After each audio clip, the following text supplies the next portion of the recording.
가운데 큰 족적이 생기리라 믿습니다. 오늘 말씀은 빌립보서 1장 20절에서 21절입니다. 우리 한 절씩 교독하겠습니다. 다 함께 읽겠습니다.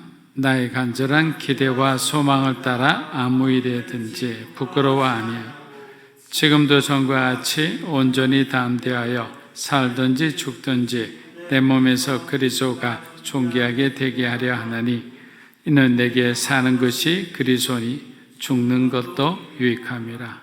아멘. 자, 오늘 내가 바울을 사랑하는 이유라는 제목으로 말씀을 좀 나누겠습니다.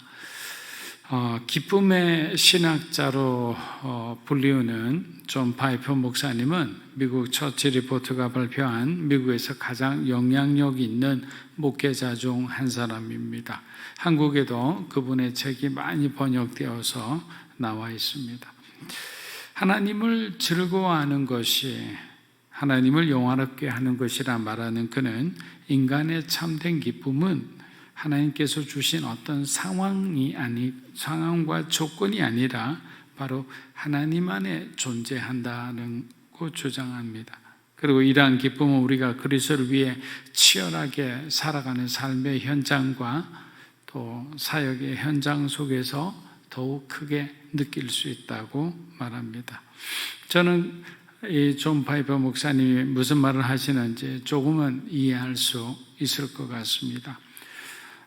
여러분 선교지에 가면 선교사님들의 삶은 참으로 고단한 삶입니다. 내일 어떻게 무슨 일이 일어날지 항상 예측 불허의 삶을 살아가면서 하나님께 하루라도 기도하지 않으면 어떻게 그 사역지를 이렇게 보존하기가 힘든 그런 영적인 아주 최전선에 있으신 분들이죠. 또 한편으로는 너무나 바빠서 기도하기 힘든 기도하는 시간을 이렇게 뽑아내지 못하는 것이 또 그 선교사님들의 기도 제목이기도 합니다. 하지만 이런 고단한 삶 가운데서도 하나님께서 어떤 한 영혼을 구원시켜 주셨다는 그 소식을 들을 때 그때 막 밀려드는 그 영적인 기쁨이야말로 세상의 기쁨, 또 세상에 지금까지 있었던 그 고단함과 불편함, 그 다 이걸 씻어주고도 남을 만큼 그게 충분한 그런 기쁨이 된다라는 것입니다. 이런저런 장애물들이 많지만 한 영혼의 기쁨을 통해서 하나님은 하나님의 기쁨을 우리에게 보여주고 또 맛보게 해주시는 겁니다. 여러분들도 만일 여러분들이 정말 사랑하는 부모님, 아니면 여러분의 배우자라든지 예수 믿지 않던 사람들이 10년 후든 몇 년 후든 예수님을 믿었다면 그때 오는 그 기쁨과 만족감과 행복함은 여러분들이 지금까지 느껴보지 못한 그런 기쁨이라 생각합니다. 사랑하는 여러분, 이 세상에 그 어떤 기쁨보다 영적 기쁨이 가장 우선하는 기쁨이라는 것을 여러분들이 반드시 기억하시기를 축복합니다. 그 기쁨을 맛보기 시작하면서 우리는 점점 그리스도에 대해 궁금해합니다. 하나님을 더 알기 원하는 거예요. 지금보다 더 알기 원하는 거예요. 바울이 삼청천의 어떤 깊이에 하나님을 알았다면 우리도 더 바울처럼 더 알기를 원하는 거예요. 왜? 그 기쁨을 느끼면서부터 신앙생활하는 기쁨, 또 그리스도인으로 사는 기쁨, 그 기쁨을 누리면서 우리의 삶은 달라지기 시작하는 거예요. 왜? 하나님을 궁금해한다는 것은, 하나님을 더 알기 원한다는 것은 무슨 뜻입니까? 하나님처럼 그렇게 살기를 원한다는 거예요. 그리스도가 가신 길을 결국 따라가기 시작합니다. 우리는 성경에서 사도행전에서 우리가 배웠죠. 그런 사람을 우리는 그리스도인이라 부른다. 이 책을 지으신 존 파이퍼 목사님은 이렇게 고백합니다. 내가 사도 바울과 함께 살아온 지도 60년이 넘었습니다. 그를 존경했고 그를 두려워했으며 때로는 그를 묵상했고 때로는 그를 암송했습니다. 그에 관해 시를 짓기도 했고 그의 고난을 생각하며 펑펑 서재에서 울기도 했습니다. 그가 쓴 가장 긴 서신을 강의하며 8년을 보내기도 했습니다. 그를 부지런히 흉내냈습니다. 아마도 내게 10년의 시간이 더 주어진다고 해도 나는 그의 고난에 근처에도 이르지 못할 것입니다. 여러분, 누구나 인정하는 세계 기독교계의 대가 중에 한 분이잖아요. 이분이 바울을 멘토로 해서 살아온 지난 60년의 자기의 삶을 돌아보며 이렇게 겸손히 표현했습니다. 아직 햇병아리에 불과한 저와 여러분이 보기에도 이 두 분의 삶은 존경할 만한 복음에 매우 능동적인 분들이었죠. 절대적으로 수동적으로 이렇게 신앙생활을 하면 안 되는 거예요. 방어적으로 신앙생활해도 안 됩니다. 하나님께서 주의 종들을 통해 아니면 여러분의 영적 멘토나 어떤 권사님, 장로님을 통해서 뭔가 권면을 받거나 어떤 제안을 받을 때는 여러분들이 그것을 순종하는 훈련을 해야 되는 거예요. 때로는 그것이 여러분의 삶과 일치하지 않을 때도 있죠.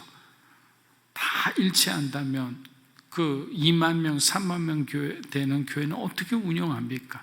담임 목사님을 중심으로 모든 교인들의 한 마음으로 어떤 영적 질서 안에서 움직이기 때문에 그런 교회가 여러 부서로 나뉘어서 함께 예배를 드리며 하나의 비전 안에서 모여서 그렇게 공동체 생활, 신앙생활을 할 수 있는 것입니다.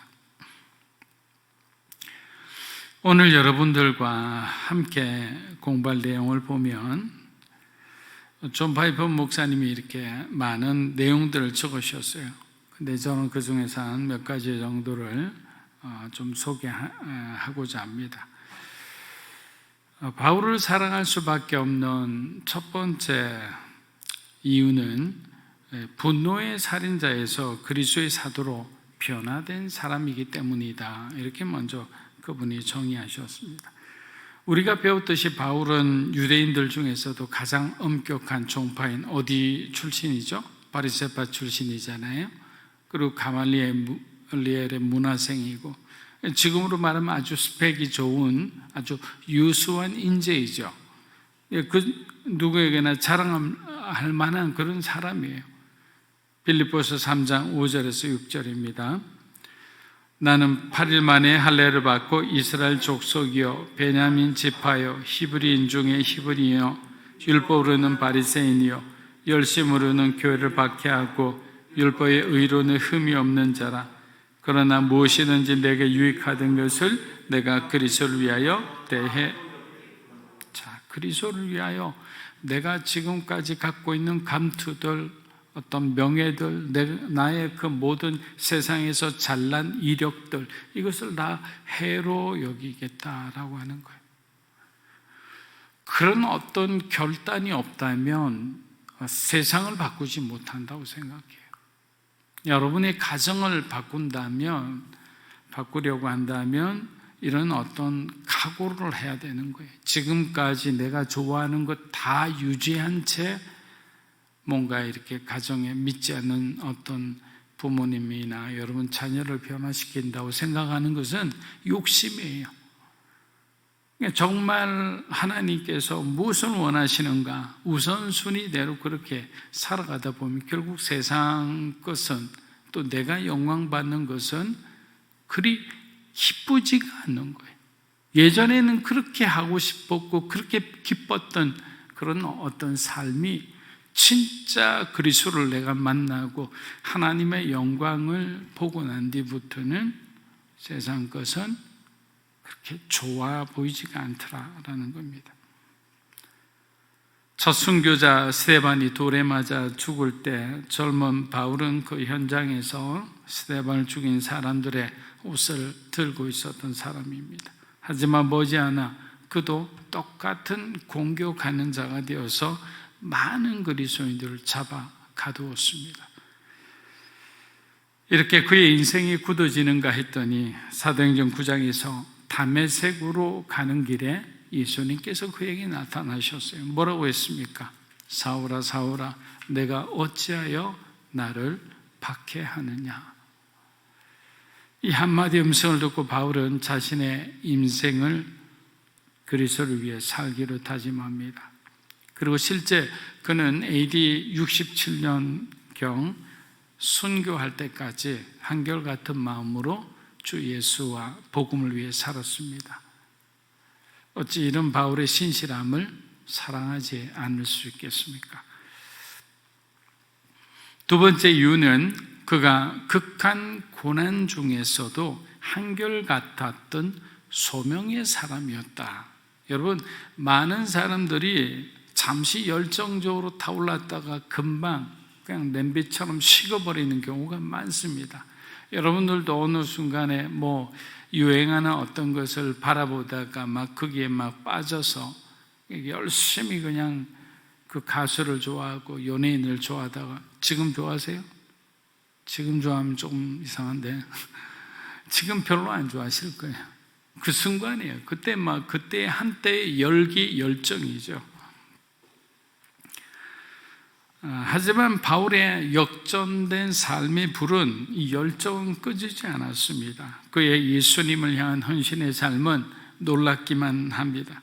바울과 예수님 사이에 들어갈 틈이 없음을 알았던 사단은 주변 사람과 어떤 주변의 환경을 통해 그의 마음을 좀 흔들어 보고자 하였으나 하나님은 그를 지켜주셨고 그는 100% 200% 충성스럽게 자기에게 주어진 그 역할을 해낸 사람이다. 이렇게 우리가 바울을 평가할 수 있을 겁니다. 여러분, 누구나 일편단심을 좋아할 거예요. 여러분이 다 했잖아요. 리더가 되어보고 조그만 어떤 가게라도 여러분이 사장님이 딱 되어보면 그 사장님의 마음이 어떠한지를 여러분들이 잘 알게 돼요. 그래서 우리는 많이 경험해 보면 좋을 것 같아요. 여러분들이 많이 실패도 해보고 실수도 해보고 대신에 같은 실수와 실패를 반복해서는 안 됩니다. 항상 여러분이 실패했다고 내가 욕심이 과했다고 이거는 하나님 보시기에도 옳지 못하다고 생각하는 것은 반면교사로 삼고 똑같은 실수를 범해서는 안 되죠.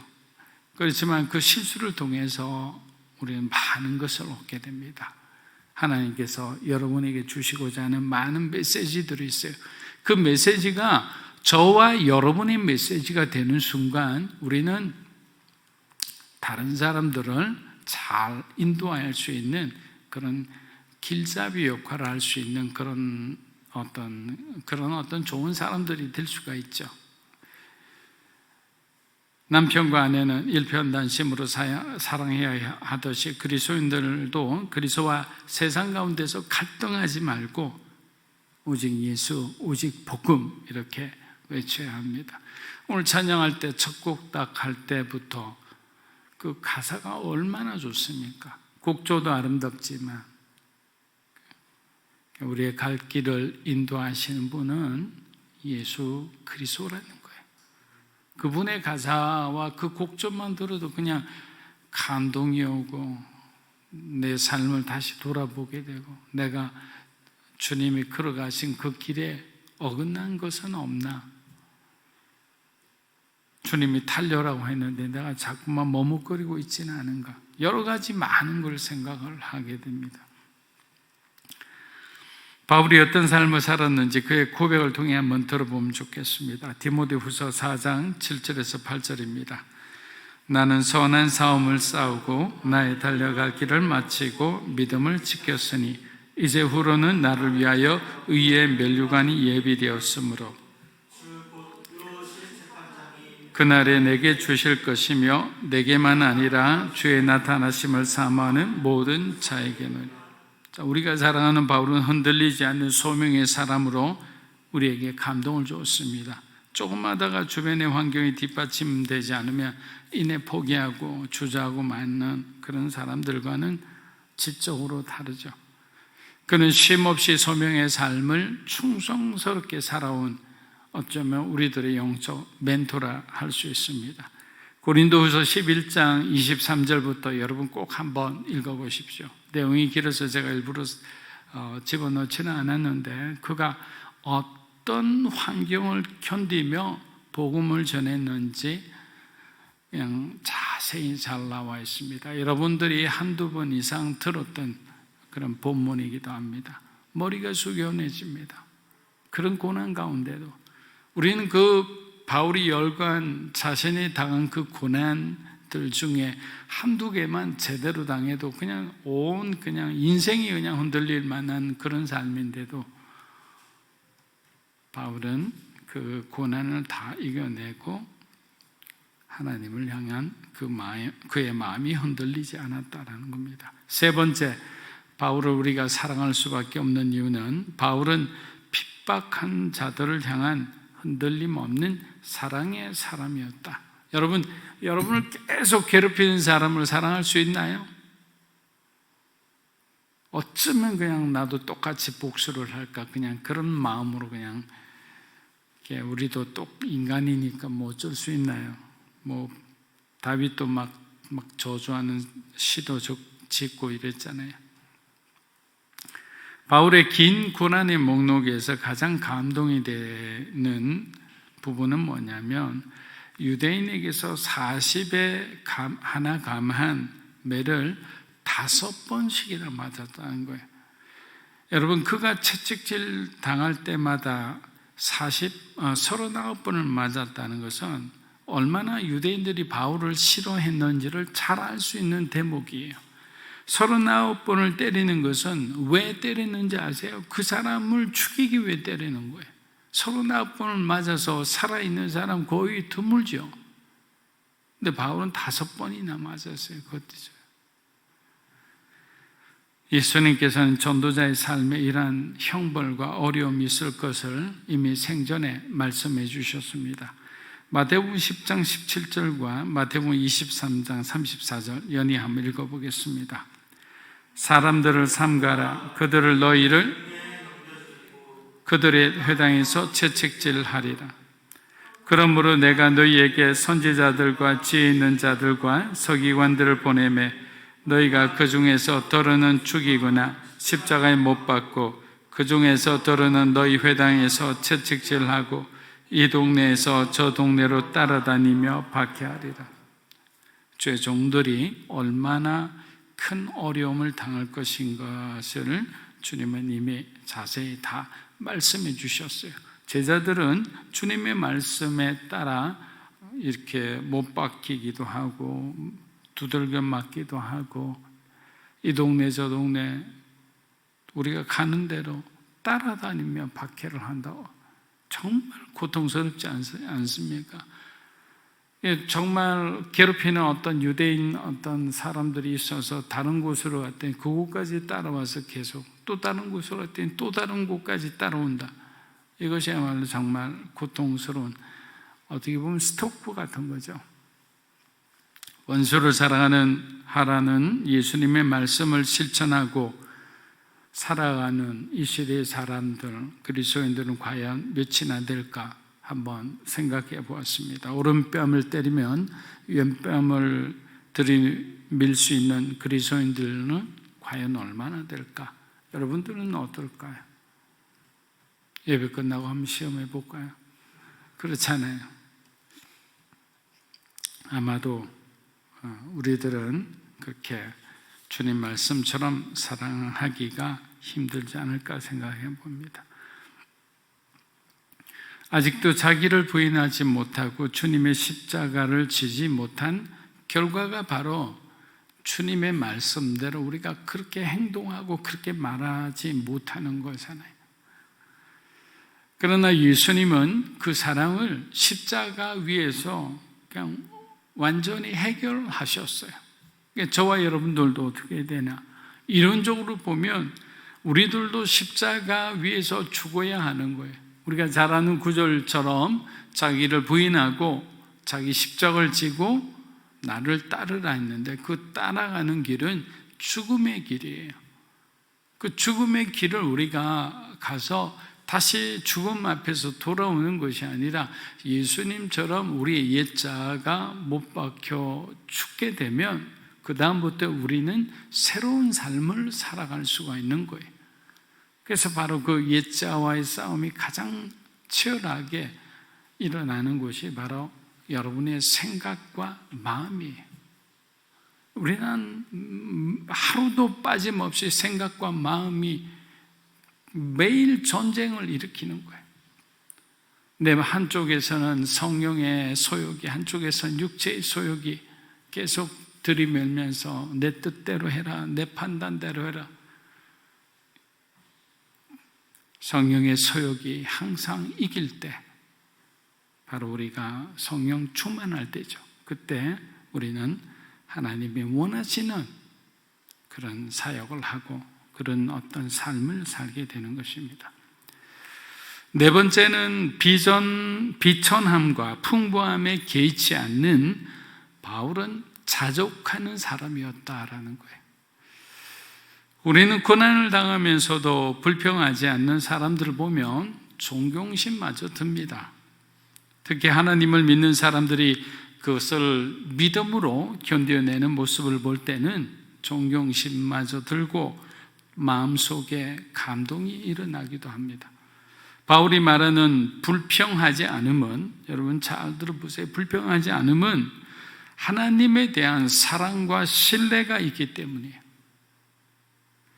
충분히 고통스러운 자기의 현실을 바꾸실 수도 있는데 그것을 그대로 겪게 하시는 것은 그곳에 하나님의 뜻이 있다고 바울은 믿는 거예요. 하나님의 원하시면 지금 당장이라도 원수의 손에서 또 굶주림의 어떤 환경 가운데서 하나님은 당장이라도 구원하실 수 있는 분이신데 하나님께서 나를 이 고통에 저 사람의 손에 나를 맡겨서 계속 고통받게 한다는 것은 나를 향한 뭔가 하나님의 뜻이 있다고 바울은 믿었고 또 우리들도 그렇게 믿어야 될 줄 믿습니다. 그렇지 않으면 우리가 불평불만하게 돼요. 그렇지 않으면 우리가 비교하게 돼요. 그럼 우리가 해피하지 않아요. 그러나 고난 중에서도 고통 중에서도 믿음과 하나님을 향한 사랑과 신뢰로 우리들이 그 고난과 고통을 견디면 그 다음에는 어마어마한 영적 성장이 우리를 뒤따라오죠. 반드시 하나님은 어떤 것에 대한 대가, 보상이 있는 분이세요. 보상만 바라보고 그런 것이 아니라 그것을 잘 통과했을 때는 그 통과한 것에 대한 상급을 주시죠. 바울은 자신이 연약해지면 연약해질수록 그는 자신보다 하나님을 더 신뢰하는 삶을 살고자 노력했습니다. 하나님이 목적이 자신의 삶에 은혜를 주신다는 것을 알았기 때문에, 그러니까 은혜를 주시는 분이 왜 고난을 주실까? 고난이 나에게 유익하기 때문이에요. 지금 이 순간. 로마서 5장 3절에서 5절입니다. 다만 이뿐 아니라 우리가 환난 중에도 즐거워하나니 이는 환난은 인내를, 인내는 연단을, 연단은 소망을 이루는 줄 알미로다.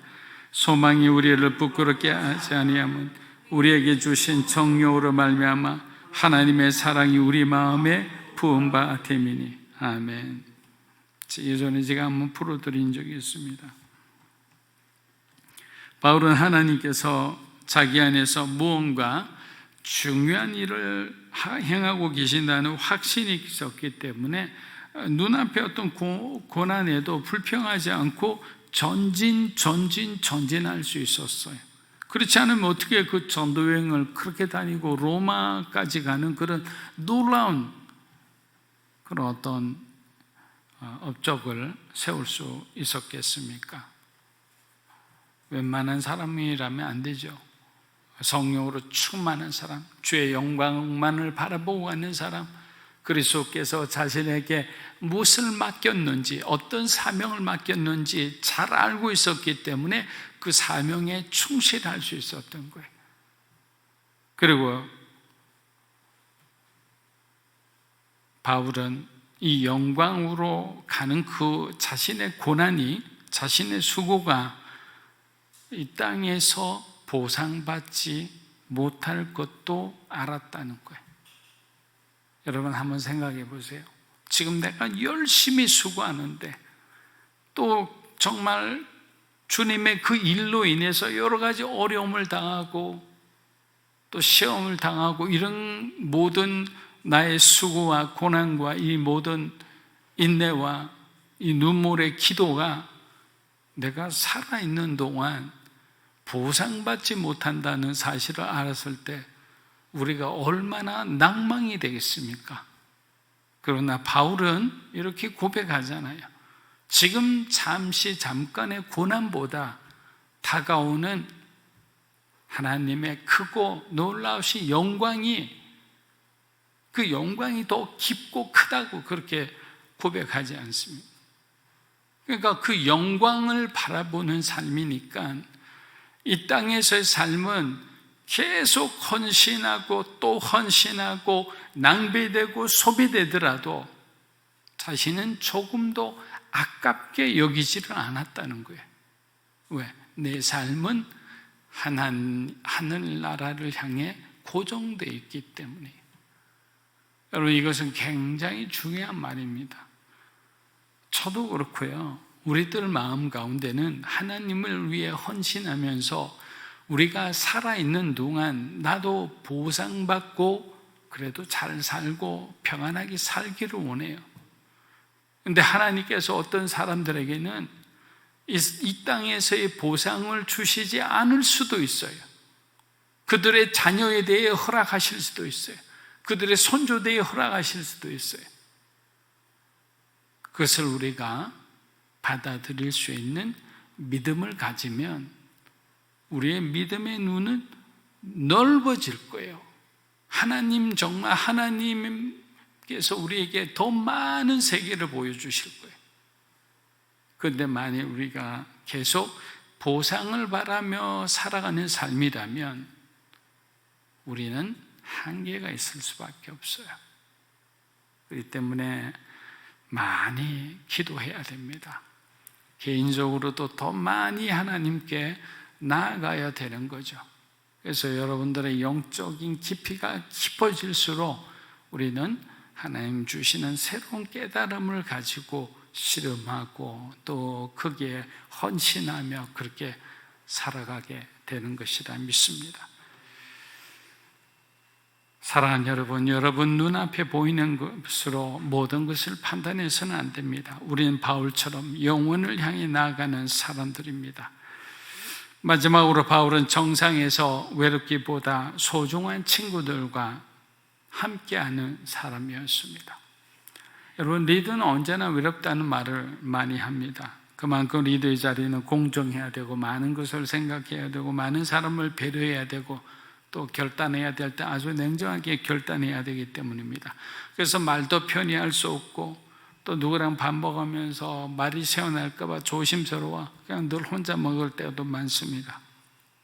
저와 여러분이 아는 바울 사도는 당시 교회와 그리스도인들에게 엄청난 권위를 행사했던 사람이에요. 오늘날 그 어떤 목사가 바울과 같은 권위를 가지고 목회를 하고 교단 정치를 총괄할 수 있을까요? 더 이상 그런 사람은 나오지 않겠죠. 바울은 정상에 있었지만 아래로 내려올 수 있는 겸손한 리더였습니다. 대단한 권위를 가졌지만 권위의식이 없었던 거죠. 고린도후서 1장 24절 한번 읽어보겠습니다. 우리가 너희 믿음을 주관하려 하는 것이 아니요 오직 너희 기쁨을 돕는 자가 되려 함이니 이는 너희가 믿음에 섰습니다. 주관하는 사람이 아니라 돕는 자가 되는 것이 바로 리더이다라는 거예요. 부지런하게. 성경은 리더를 부지런한 사람이라고 표현을 해요. 부지런하게 다니면서 사람들의 필요를 채워주되 돕는 사람이지 주관하고 재판하는 사람이 아니라는 겁니다. 말씀을 마무리합니다. 존 파이퍼 목사님은 이외에도 열렬히 바울 사도의 모든 것을 담고 싶어 했으며 바울의 모습을 통해 자신을 되돌아보기도 했습니다. 롤 모델이자 영적 멘토를 만나는 것은 엄청난 축복이자 우리의 삶에 큰 은혜라 생각합니다. 사람은 단점을 먼저 발견하고 이어 실망하기 쉬운 하나님은 우리의 조그만 장점을 보시고 우리를 훈련시켜 많은 장점을 가진 사람으로 만들어 가심을 기억하시기를 바랍니다. 바울에게도 결점이 있으나 결점이 아닌 하나님을 만난 그의 무수한 장점을 보며 우리들의 삶 가운데도 늘 우리의 장점을 보아주시는 하나님이 여러분과 함께하고 계심을 의지하며 오늘도 주와 함께 동행하는 여러분의 삶이 되시기를 주의 이름으로 축복합니다.